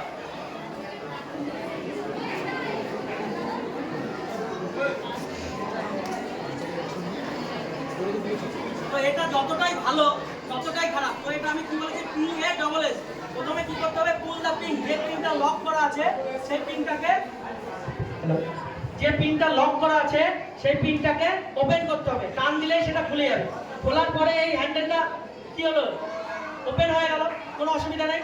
আমি এই পিনটা লাগিয়ে থাকলে যতই চাপ দেবো না কেন এটা রিলিজ হবে না, ঠিক আছে? এই পিনটা খোলার পরে এটা কি হবে? এটা রিলিভ হয়ে যাবে। হওয়ার পর এই যে পাইপটা, এই পাইপটাকে আমাকে কি করতে হবে? Base, PA, aim of base of fire, মানে PA বলেছিলাম, aim of the base of fire, মানে যেখানে আগুন জ্বলছে আগুনের কখনোই উপরে না, যেখান থেকে শুরু হয়েছে আগুনটা সেই জায়গাটা বেস, মানে কি নিচের যে জায়গাটা, সেই জায়গাটাই আমাকে এখানে পয়েন্ট করতে হবে। করার পরে পরে কি আসছে? PASS, প্রথমে এস আসছে। স্কুইজ দ্য হ্যান্ডেল, মানে হ্যান্ডেলটাকে আমি চাপ দেবো। যখন আমি হ্যান্ডেলটাকে চাপ দেবো তখন এই মুখ থেকে পাউডার টাইপ বা লিকুইড টাইপ বেরোতে থাকছে। তারপর কি করতে হবে, S side to side, sweep side to side, মানে যখন আমি সাইড টু সাইড করব তখন আগুনটা কাবু হয়ে আসবে। বোঝা গেল? কি বলেছে, পি এ ডবল এস।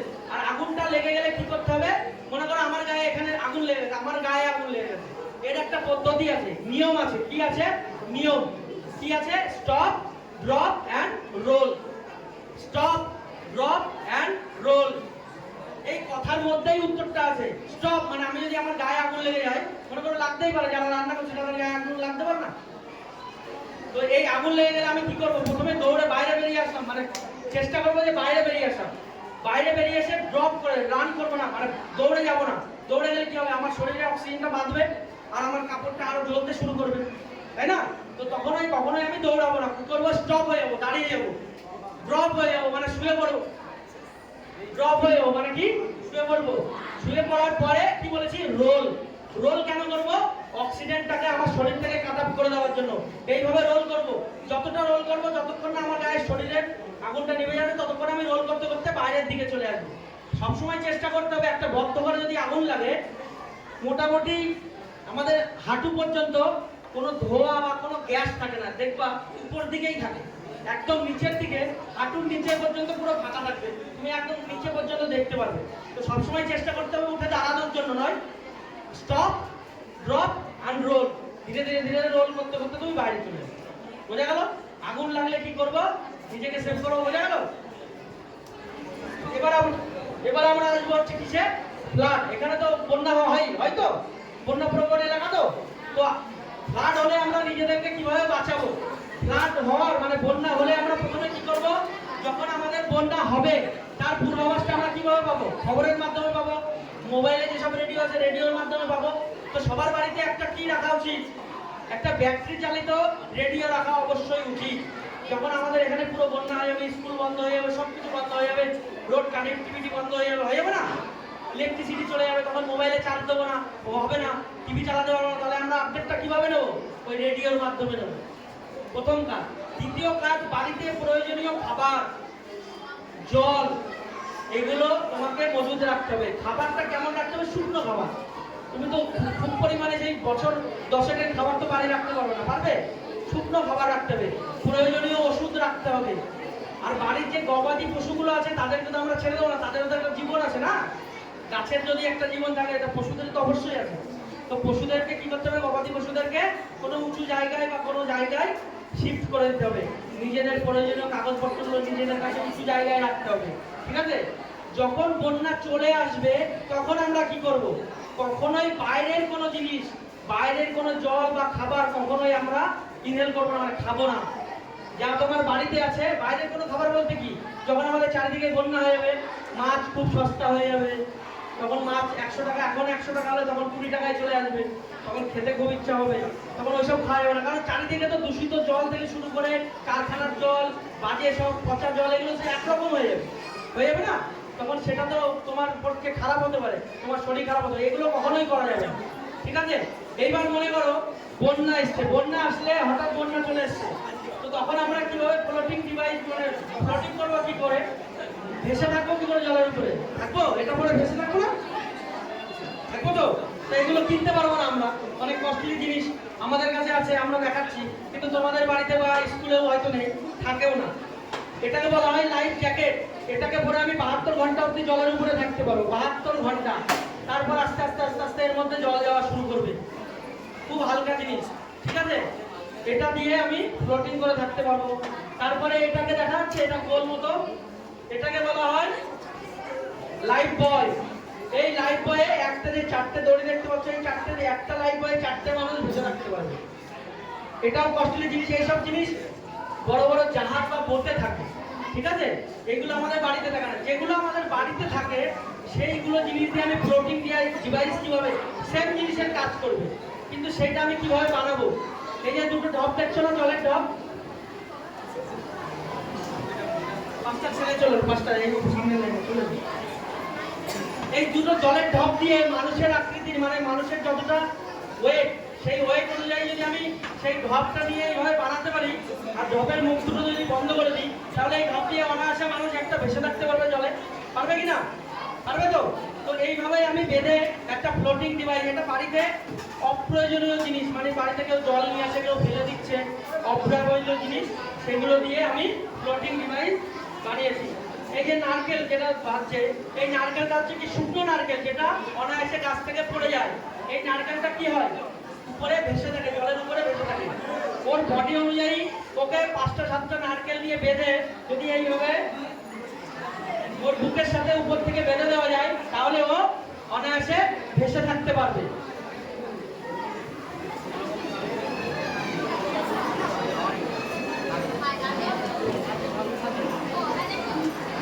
এটা হচ্ছে আমাদের বাড়ির অনেকে জল নিয়ে আসে না, কলসি আছে না, মায়েরা নিয়ে আসে জল, এই কলসি দিয়েও আমরা ফ্লোটিং ডিভাইস বানিয়েছি। এটা আমাদের সবার নিজে হাতে বানানো, আমরা কিন্তু এটা কিনে নিয়ে আসিনি, এটা আমরাই বানিয়েছি, যেটা তোমাদেরকে দেখাচ্ছি। আর এটা আমরা অনায়াসে বাড়িতে বানাতে পারবো। দেখো মুখকে, এই মুখ দুটোকে প্লাস্টিকের যে প্লাস্টিকগুলো থাকে, সেই প্লাস্টিকগুলো দিয়ে মুখটা বন্ধ করে দিয়ে দুটো রশ্মি দিয়ে ভালো করে জয়েন্ট করে দিয়ে দিয়ে এটাকে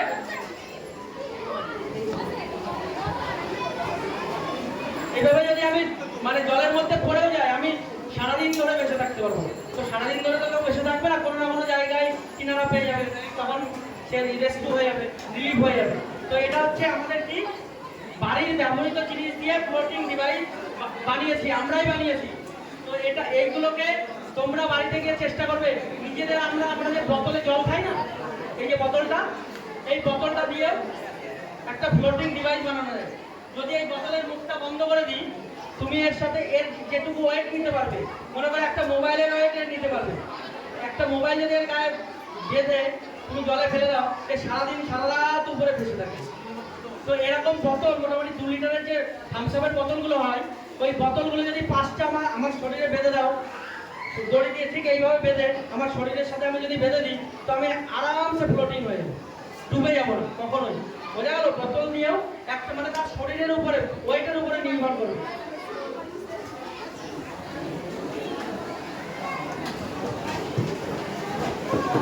এখন আমরা সব থেকে ভালো জিনিস এবং মজার জিনিস দেখাবো। খুব সহজ, দেখতে খুব সহজ লাগবে, কিন্তু তোমরা চেষ্টা করবে, হয়তো তোমরাও পারবে, আমরাও পেরেছি মানে তোমরাও পারবে। আমরা এমার্জেন্সি স্ট্রেচার বানিয়ে দেখাবো। তোমাদের স্কুলে স্ট্রেচার আছে? এটা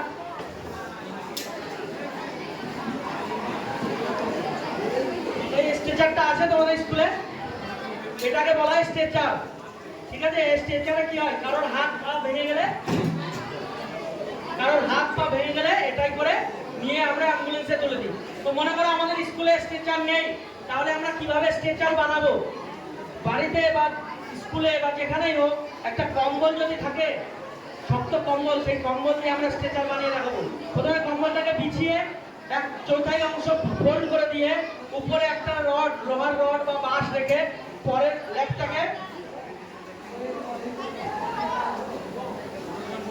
ল্যাপটাকে ওভারল্যাপ করে, পরে যে অবশিষ্ট অংশটা সেটাকে ওভারল্যাপ করে এইভাবে দিয়ে দিলেই তৈরি হয়ে যাবে আমাদের কি এমার্জেন্সি স্ট্রেচার। এবার এই স্ট্রেচারের উপরে একজনকে শোয়াবো। সব থেকে ওয়েট কে আছে? সব থেকে ওয়েট বেশি কার আছে? ভাই চলে আসো, কিচ্ছু আমরা পড়ে যাবে না, আসো চলে আসো, পড়বে না, চলে আসো,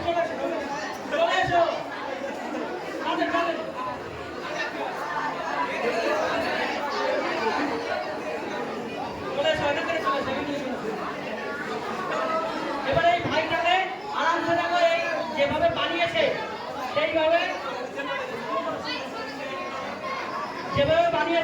সেইভাবেই উঁচু করে দেবো।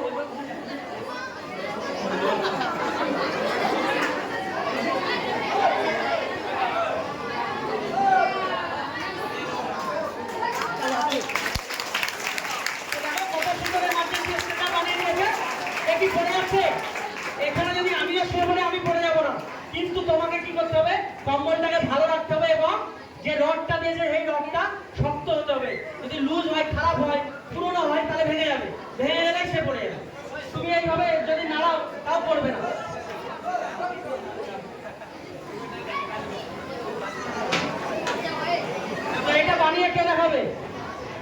দেখাচ্ছি। এবার দুটো মেয়ে আসো, দুটো বোন চলে আসো, চলে আসো তাড়াতাড়ি। দুজন চলে আসো, এটা খুব ভালো জিনিস, তাড়াতাড়ি। তোমরা দুজন প্র্যাকটিস করে নিয়ে হাতে রাখো।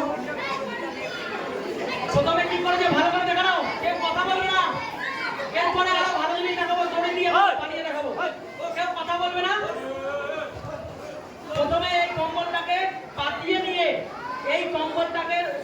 নিয়ে প্রথমে এই 1/4 ভাগ মানে 1/4 ভাগের উপরে রাখতে হবে। ওর বডি অনুযায়ী কতটা সে মোটা বা কতটা সরু সেই ভাগে রেখে এই কম্বলটাকে ওই দিকে দিতে হবে। ওপাশে দাও, তুমি এপাশে আসো। হ্যাঁ তুমি ওপাশে, হ্যাঁ এইভাবে দিয়ে পরের যে বোর্ডটা আছে না, পরের যে লাঠিটা, সেই লাঠিটা এখানে রাখতে হবে।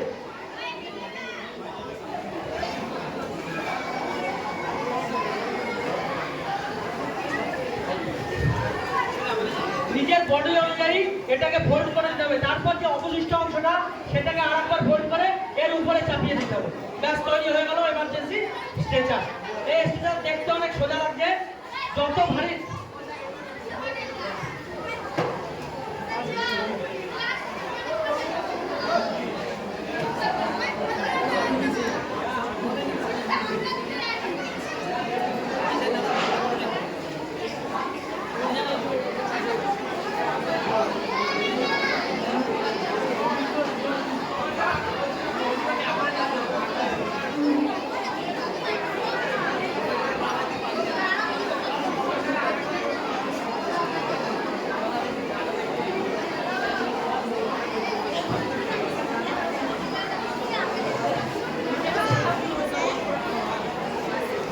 এমার্জেন্সি স্ট্রেচার বানিয়েছে। এর মধ্যে একটা হাত তুলে দাও।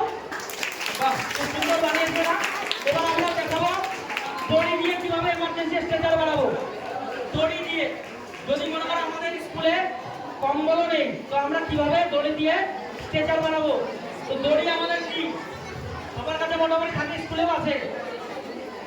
সরি, এবার আমরা দেখাচ্ছি দড়িটা পরে দেখাচ্ছি বড়ি দিয়ে। মনে করো এটা একটা চালের বড়ি দিয়ে বা যে কোনো বড়ি, আলুর বড়ি দিয়ে হবে। সেই বড়িটা শক্ত হতে হবে।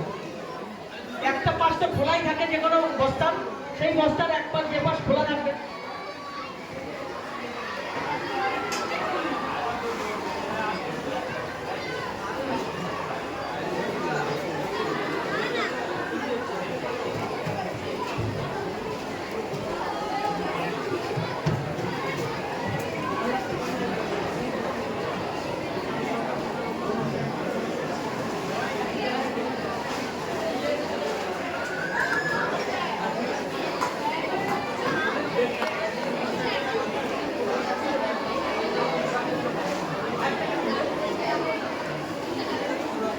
এটাকে আমি এক পাশ দিয়ে কি করলাম, কেটে নিয়েছি। দুপাশ দিয়ে কেটে নিয়ে ঢুকিয়ে ঠিক এইভাবে যে পাশটা ফাঁকা সেই পাশে ওভারল্যাপ করে দেবো। ওভারল্যাপ মানে কি, একটা বড়ির উপরে আর একটা বড়ি চাপিয়ে দেবো। গ্যাপ রাখবো না। গ্যাপ রাখলে কি হবে, এই গ্যাপের সাথে সাথে এখান থেকে ছিঁড়ে পড়ে যেতে পারে। এটা এতটাই শক্ত হবে, ওই ভাইকে নিলেও কেন আমিও নিলেও অসুবিধা হবে। ঠিক আছে, এটা হচ্ছে এইভাবে এমার্জেন্সি স্ট্রেচার আমরা তৈরি করলাম।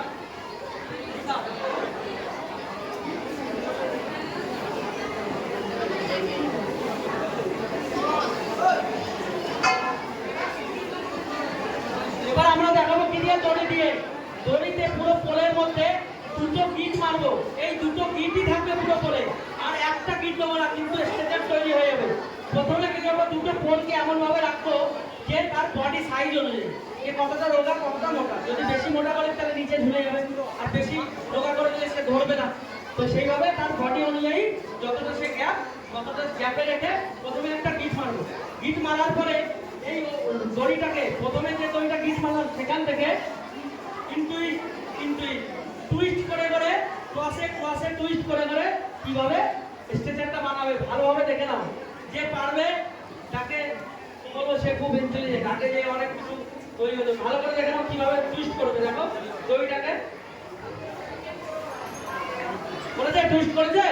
এইভাবে টুইস্ট করে করে দড়িটাকে টুইস্ট যতক্ষণ না শেষ হবে ততক্ষণ টুইস্ট করা যাবে, আর গিট মারবে না, একটা গিটও মারবে না। কিন্তু তুমি যে গিটটা মারছো প্রথম এবং লাস্ট, সেই গিটটাকে খুব মজবুত এবং শক্ত করে দিতে হবে। যদি বাই চান্স খুলে যায় তাহলে সঙ্গে সঙ্গে পুরোটাই খুলে যাবে। যে ভিকটিম নিয়ে তুমি হসপিটালে যাবে হসপিটালে যাওয়ার আগে স্কুলেই হয়তো কিছু একটা অঘটন ঘটে যাবে। ওই জন্য যে গিটটা তুমি মারবে প্রথমে এবং শেষে, লাস্টে, সেই লাস্টে যে লাস্টে মারবে সেই লাস্টে মেরে গিট দিয়ে রাখতে হবে। বোঝা গেল? এবার এটাকে প্র্যাকটিস কে করে দেখাবে? তুমি করবে? কে করবে? চলে এসো। ভালো। আরেকজন চলে এসে একসাথে চলে এসো। একজন এই সৌমিক ভাই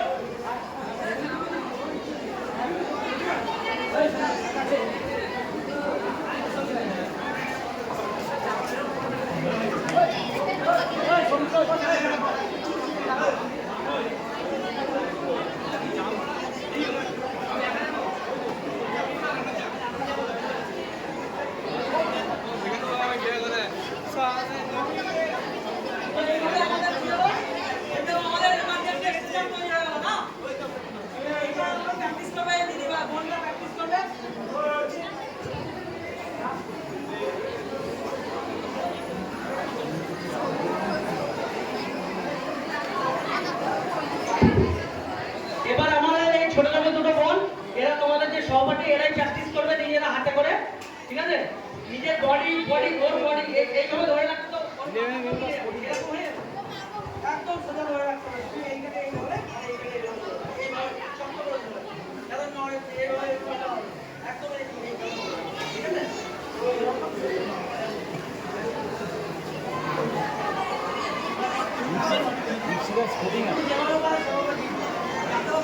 আছু তাড়াতাড়ি ঘর যাবে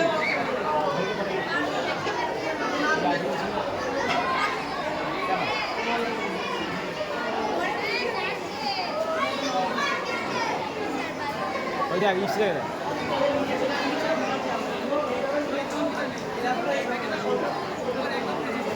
না স্যার কিছু শিখবেনি তো পরে স্যার আছে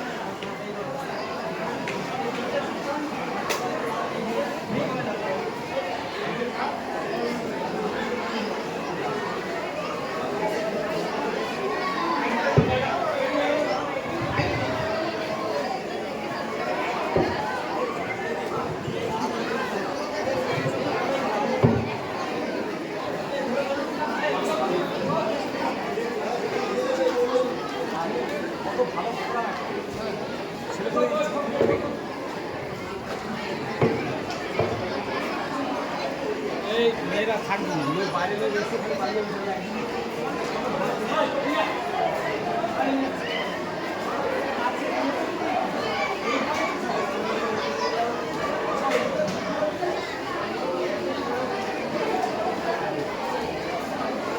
এই তোরা বসতে পারছিস না বসে বল বাচ্চাগুলো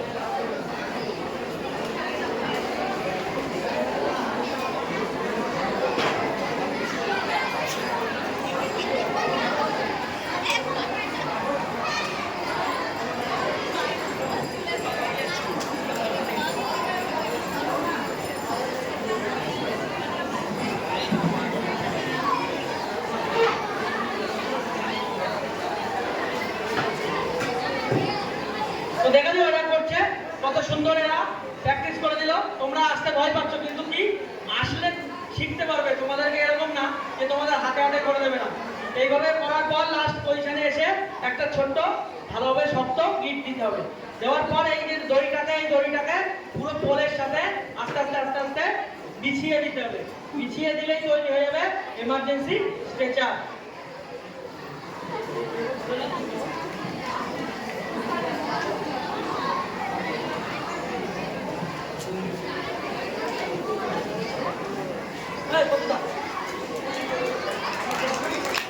কত সুন্দর বানিয়েছে, দেখে দিও। এরা চেষ্টা করেছে, পুরোটা হয়তো পারেনি, কিন্তু আমরা চেষ্টা ওদেরকে হেল্প করে একে শিখিয়ে দিয়েছি। তো সামনে কোনো কিছু শিখতে হলে তাকে সামনে আসতে হবে, তবেই শিখতে পারবে। তো মোটামুটি আমাদের প্রথম থেকে এই পর্যন্ত যে আমরা বিএলএস শিখিয়েছি, সিপিআর শিখিয়েছি, চকেন শিখিয়েছি, বাচ্চাদের কিভাবে দিতে হয়, ভূমিকম্প দেখিয়েছি, আগুন দেখিয়েছি, ঠিক আছে? মোটামুটি সব কভার করে দিয়েছি। এর মধ্যে থেকে তোমাদের কোনো যদি কোশ্চেন থেকে থাকে সেটা তোমরা করতে পারো। কোনো কিছু না বুঝতে পারো সেটা আমরা আবার তোমাদেরকে বোঝাবো বা কোশ্চেনের উত্তর দেবো। কারণ কি কোনো কোশ্চেন আছে? কারণ কোনো কোশ্চেন আছে? কিন্তু আমার কোশ্চেন আছে, বলবো একটা চাইল্ডকে কতটা কম্প্রেস করতে হবে? চাইল্ড হ্যাঁ, চাইল্ড বলেছি, ইনফ্যান্ট বলিনি। হ্যাঁ, 4 থেকে 5 সেন্টিমিটারকে চাপাতে হবে। আগে জানতে হবে কি বলছি। ইনফ্যান্ট আলাদা। ইনফ্যান্ট হচ্ছে 1 দিন বয়স থেকে 9 মাস বয়স অবধি বাচ্চাকে ইনফ্যান্ট বলা হয়, এলিফ্যান্ট না, ইনফ্যান্ট। এলিফ্যান্ট কাকে বলা হয়? হাতিকে, তাই তো? আর হাতির বাচ্চাকে কি বলা হবে? Mini elephant. হাতির বাচ্চারও নাম আছে, সেটা আমি জানি না, ঠিক আছে? তো ইনফ্যান্ট বলা হবে, আর চাইল্ড বলা হবে 9 মাস থেকে 9 বছর পর্যন্ত, আর 9 বছর থেকে অ্যাবাভ যারা উপরে তারা প্রাপ্তবয়স্ক। এটা মেডিকেল টার্মসে ভাগ করা হয়েছে। কিন্তু আবার যদি আমরা বলি প্রাপ্তবয়স্ক কাকে বলা হয়, যতক্ষণ না 21 বছর হয় মেয়েদের ততদিন প্রাপ্তবয়স্ক বলা হয় না। এটা জাস্ট অ্যাজ এ রুল, এবং মেডিকেল টার্মসের রুল আলাদা আর সরকারি রুল আলাদা। বোঝা গেল? আর এই দুটোকে আমরা বলেছি, এই দুটো হচ্ছে আমাদের সবথেকে এনডিআরএফ এর সবথেকে, মানে আমরা অ্যাকচুয়ালি বিএসএফ এর চাকরি করি। আমি বিএসএফ এর চাকরি করি, দাদা এই দিদি আইটিবিপি তে চাকরি করে। কোথায় থাকে জানো?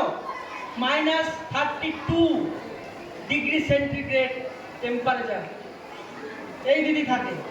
তো এই মেয়ে যদি ওখানে থাকতে পারে, তোমরা পারবে না? তো আমাদের বাঙালি কিন্তু এই দিদি, ঠিক আছে? তো মেয়েরা এখন পারে না, কোনো কাজ নেই। অ্যাকচুয়ালি বেসিক্যালি আমরা বিএসএফ এ, সবাই বিএসএফ এ চাকরি করি। তো আমরা এখন ডেপুটেশন করছি। আমাদের বিএসএফ এ থাকলে কি কাজ করতে হয়? পাশের যে শত্রু দেশ আছে তাদের থেকে আমাদেরকে গুলি মেরে মেরে রক্ষা করতে হয় নিজের দেশকে। আর আমরা এখন দেশের ভেতরে আছি, কি করব? নিজের দেশের মানুষকে বাঁচাবো। তখন মানুষকে মারতাম, আর এখন মানুষকে বাঁচাচ্ছি। তো এটা হচ্ছে আমাদের কাজ। এনডিআরএফ এর সবথেকে ভরসাবান হাতিয়ার হচ্ছে এটা। আমাদের কাছে এখন বন্দুক থাকে না। আমরা কি নিয়ে চলি এখন? এইটার নাম হচ্ছে RR সব, রোটারি রেস্কিউ সব। এটা 3টে ব্লেড থাকে। 3টে ব্লেডে আমি লোহা কাটতে পারবো। এই এত বড় একটা দেওয়াল থাকলে দেওয়ালটাকে আমি কেটে ফেলতে পারবো। এটা দিয়ে আমি গাছ কেটে দেবো। এটা দিয়ে আমি উডেন মানে লোহা, কংক্রিট 3টাই কাটতে পারবো। এটা দিয়ে 3টে ব্লেড আছে, এর আলাদা আলাদা। এটাকে লাগাতে হবে। এর নাম হচ্ছে চেনসা, আর এটার নাম হচ্ছে RR সব। এটা সব থেকে কাজের, ঠিক আছে? আমাদের কাছে বোর্ডও থাকে, কিন্তু বোর্ড নিয়ে আসিনি। বোর্ডটা থাকে অনেক বড়, তো বোর্ড নিয়ে আসিনি। বোর্ড থাকে, ওভেন থাকে, অনেক কিছু থাকে আমাদের কাছে। তো তোমাদের এখানে যদি কিছু হয়েও যায়, আমরা যদি মনে করি যে আমরা উপরে উঠবো, সিঁড়ি না থাকলেও আমরা উঠে যেতে পারবো। তার পদ্ধতি আছে। গান থ্রো আছে, রোপ গান থ্রো আছে। আমি এখান থেকে রোপ গান থ্রো করবো, 3তলা ছাদে গিয়ে বেঁধে যাবে, ওখানে গিয়ে লেগে যাবে। লেগে যাওয়ার পরে ওই রোপটা বেঁধে আমি উপরে উঠে যাবো, আমার সিঁড়ি লাগবে না, ঠিক আছে? এগুলো অনেক অনেক অনেক কিছু ডিপে যেতে হবে। তোমরা যদি কখনো এনডিআরএফ এর ব্যাপারে কিছু জানতে চাও, নিচে লিখবে, ইউটিউবে লিখবে। ইউটিউবে এনডিআরএফ এর সব ভিডিও পাবে তোমরা। উপর থেকে দড়ি দিয়ে নামা, রক ক্লাইম্বিং, ঠিক আছে? পাহাড়ে কিভাবে নামতে হয়, উপর থেকে কিভাবে এমার্জেন্সি নামায় আমরা ভিকটিম। 25 তলা 30 তলা থেকেও আমরা নামি। 25 তলা 30 তলা থেকে দড়ি দিয়ে আমরা নেমে চলে আসবো। তার পদ্ধতি আছে, সবাই সবকিছু সেগুলো, সেই ভিডিওগুলো ইউটিউবে দেখতে পারবে, ঠিক আছে? বাকি আমরা যেটা শিখিয়েছি সেটা তোমরা চেষ্টা করবে অন্যজনকে পিএইচডি করার, ঠিক আছে? তো আমাদের অনুষ্ঠান এখানেই শেষ। তোমাদের যদি কোনো কোশ্চেন থেকে থাকে অবশ্যই। আর একটা কথা বলে দিই, আমাদের একটা সরকারি অ্যাপস আছে। সেই সরকারি অ্যাপটার নাম হচ্ছে ইন্ডিয়া গভর্নমেন্টের অ্যাপ। সেই অ্যাপসে আমি মোবাইলে জানতে পারবো যে আমার আগামী 2-3 ঘন্টাতে আমার এলাকাতে আমি যে লোকেশনে আছি সেই লোকেশনে কোনো অঘটন বা কোনো ডিজাস্টার হতে যাচ্ছে কিনা। বৃষ্টি হতে পারে, ঝড় হতে পারে, সেটা পূর্বাভাস সেই অ্যাপ থেকে আপনি আপনার কাছে মোবাইলে রেজিস্টার থাকলে আপনার কাছে মেসেজ চলে আসবে, তখন আপনি সচেতন হয়ে যাবেন। অ্যাপটার নাম হচ্ছে সচেত অ্যাপ।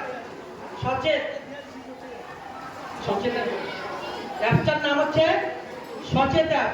ওই অ্যাপটাকে ইনস্টল করার পর আপনি আপনার নাম্বার দিয়ে রেজিস্ট্রেশন করবেন। এটা গভর্নমেন্ট প্রচলিত অ্যাপস, কোনো অসুবিধা নেই। কোনো যে হ্যাক হয়ে যাবে, হয়ে যাবে কোনো কিছু না। স্পেলিংটা হচ্ছে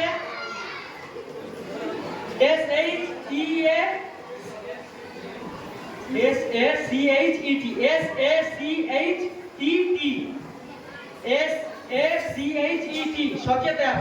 এই অ্যাপটা ডাউনলোড করে আপনার নাম্বার থেকে আপনি রেজিস্ট্রেশন করবেন, আপনি আপডেট পেয়ে যাবেন। মানে আপডেট আসছে মানে কি আপনাকে জানাবে সে আপডেট দিচ্ছে। নমস্কার, সবাই ভালো থাকবেন, সবাই বড় হয়ে আমাদের জায়গাটা নেবে, ঠিক আছে? আমরা আগামীতে